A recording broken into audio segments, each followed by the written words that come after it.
All right, welcome to the Explainer. We're talking about an 11-1 season, one of the best in FIU history. So today we're going to break down how the Panthers capped off this absolutely dominant year. Sometimes a game is more than just a game.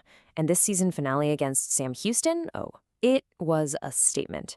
This was FIU basically grabbing the microphone and telling the whole conference, yeah, we're here and we plan on dominating. So let's look at this dominant finish. Think about it. It's the final game of the regular season, you're on the road, and the Panthers, they didn't just squeak by with a win. No, they left absolutely zero doubt about who the top dog in this conference is. Just look at that final score, 45-20. I mean, come on, that's not a win, that's a dismantling. It's one thing to get to 11-1.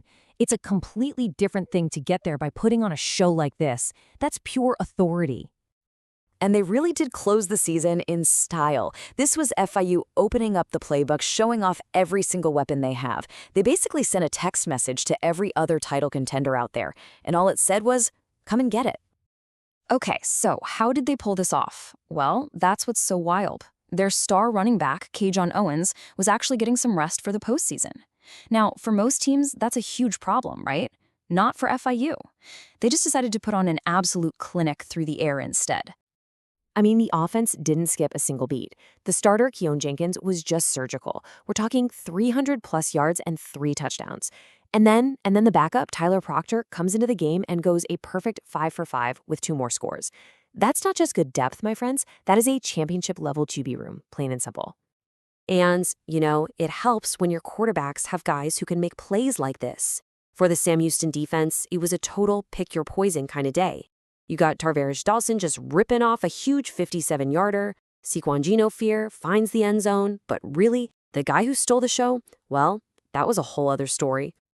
Let's talk about the man who just owned the end zone, Dallas Payne.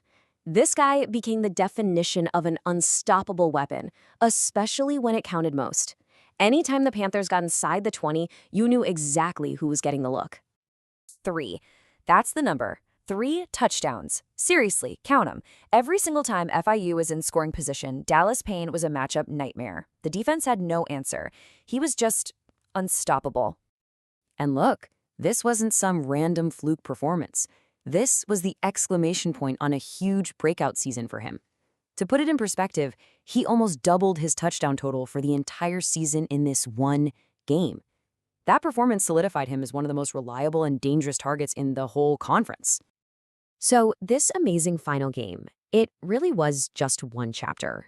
Let's zoom out a little and look at the anatomy of this entire 11-1 season to put it all in context.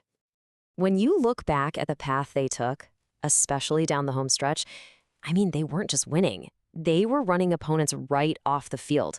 You see that win over Liberty, 35-21? That was a critical conference game, and that's the moment, right there, that they put everybody else on notice. And the team's identity all year long? It was simple. Pure, total domination. On offense, they were averaging over 400 yards a game, just a powerhouse. But the defense? Absolutely suffocating. Just look at this. They held a good Liberty team to just 238 total yards. That kind of two-way play, yeah, that's how you win championships. And of course, you can't even begin to talk about this FIU offense without mentioning the engine that makes it all go, K'Jon Owens. More than 1,400 yards from scrimmage. He was, without a doubt, the heart and soul of this unit all season. Then you flip over to the other side of the ball. 7. What's that number? That's how many interceptions Keyshawn Brewer had. He was the headliner for a defense that was just a straight-up turnover machine. You made a mistake against them, you were going to pay for it. All right, so after an incredible 11-1 regular season, what does it all mean now? Let's talk about why this Panthers team isn't just good, but why they look like they're built for a real title run. When you start making a list of championship ingredients, these guys seem to have it all. Your star running back is healthy and rested? Yep, check. You've got proven depth at the quarterback position? Absolutely, check.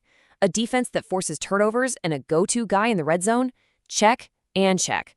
I mean, this team is firing on all cylinders at the exact right time.